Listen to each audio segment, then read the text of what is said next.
Imagine waking up tomorrow in a city where every movement, every action, and every choice you make are being silently observed, analyzed by an invisible force.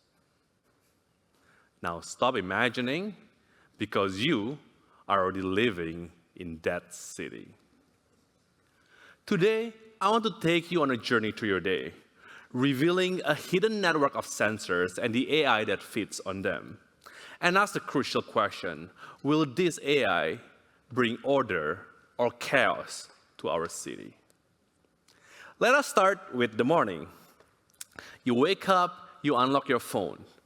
Believe it or not, the AI that reads your fingerprint is not even the first AI you are interacting with today. Before that even happened, your phone has already locked your location and measured your sleep time. That means your phone knows when you sleep and when you wake up. And that is just the start. As you drive to work, you are triggering traffic detectors at every single intersection. These traffic detectors inform the traffic lights on when to turn red and when to turn green. And when you arrive at your destination and you park your car, you still trigger yet another traffic detectors. This one ready to inform the parking inspector if you stay too long. And then you walk to your regular coffee shop. Overhead, you see an unassuming white box. This white box emits a curtain of infrared laser scanning the footpath, counting the number of pedestrians at every single minute of the day. While all of this are happening outside, back at home, your electricity provider are collecting data from your smart meter, monitoring for the spike that pops up whenever anyone turns on the microwave, or the air conditioning, or charge their EV car when they got home. This means your electricity provider knows when you're home and when you're away. And when you combine this with AI, they can even count how many people are living under every single roof in this city, and also their schedule throughout the day. Now, I know things are looking quite scary, so why don't we take a break, right? We're at home, and we drive, and then we're at a coffee shop, right? Let's take a coffee break and ask a simple question. What is AI? What is artificial intelligence anyway? Okay, so there's a joke, and it goes like this. When you make it, you call it statistics. But when you sell it, you call it AI. Of course, this is not like 100% true, but I'm sure you get a picture. The way I would describe it is that AI is just like any other computer program, just a piece of software, just lines of codes. Except that instead of doing the same thing every single time, this piece of software might get better if you give them more of good data. The way I would sell it now is that AI is a new kind of computer program, a machine that learns, software 2.0, and this has an incredible potential for good. Consider the transition to renewable energy aiming for net zero. One of the biggest challenges right now is the mismatch between supply and demand. The supply is dependent upon the difficult-to-predict weather, whereas the demand is dependent upon the even less predictable human behavior. However, this is exactly where AI can shine. AI these days are making pretty good predictions. Imagine an AI that controls a smart city. It can orchestrate millions of dishwasher and washing machines all across the country to make sure that they turn on at the exact time, so that we will never ever have to turn on the coal power plants ever again. In other words, smart appliances in smart buildings making up a smart city. And if you run through the numbers, and you include all the heating and cooling and EV charging, and you integrate battery technologies, and you do this from small houses to big buildings, the Australian net zero target of 2050 is definitely within reach. These are all very exciting stuff. But remember, AI is just a tool. It can be used to save the planet, or invade your privacy. Coffee breaks over, right? We have an ice long black in hand. Let's get back to the car. This time, the weather is not in our favor. A big rainstorm just hits. The AI that monitors the GPS signals in all cars in the city detected that in this particular stretch of road, many cars are making the U-turns. And when combined with the weather information, the AI concludes that there must be flooding on this particular road. And all of this is being done without installing a single water sensor. So the AI alerted the emergency services and reroute your GPS navigation.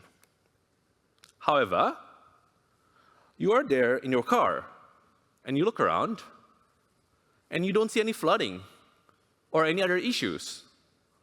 Maybe the thick cloud and the pouring rain and the thunderous lightning scrambles the GPS signals, and so the AI made up fake UVs that does not exist.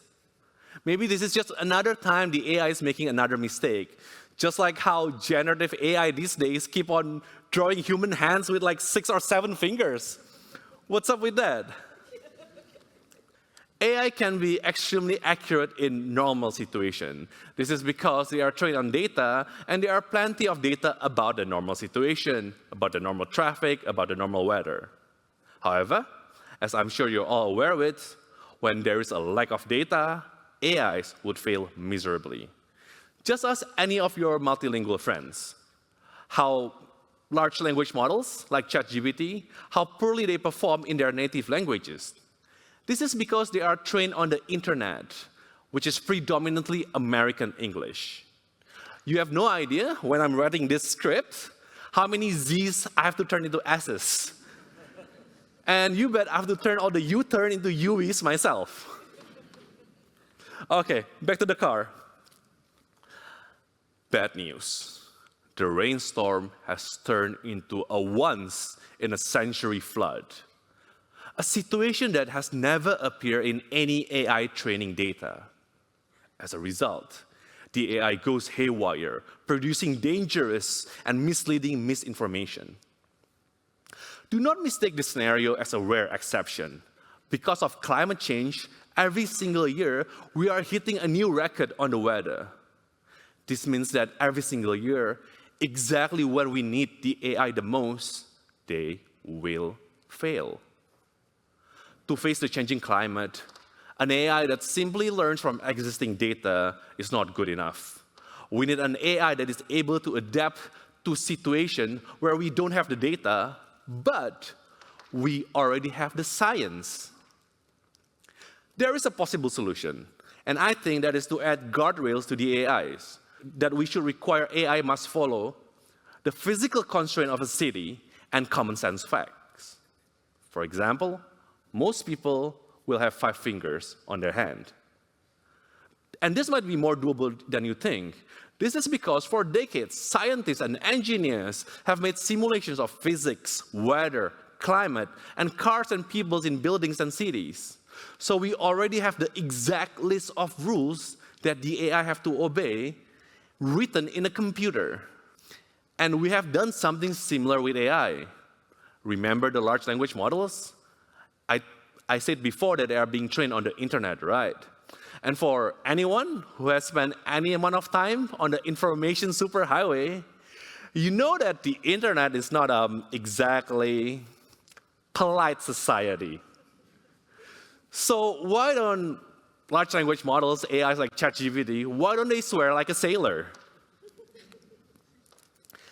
This is because it is actually possible, although not yet perfect, to put guardrails to the AI to ensure that they behave the way that we want.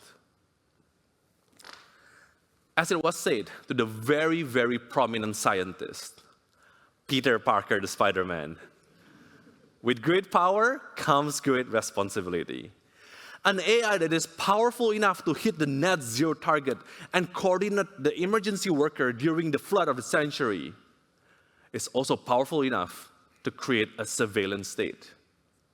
And is also powerful enough to be abused by an evil adversary, like a terrorist, or an invading army, on how to maximize chaos.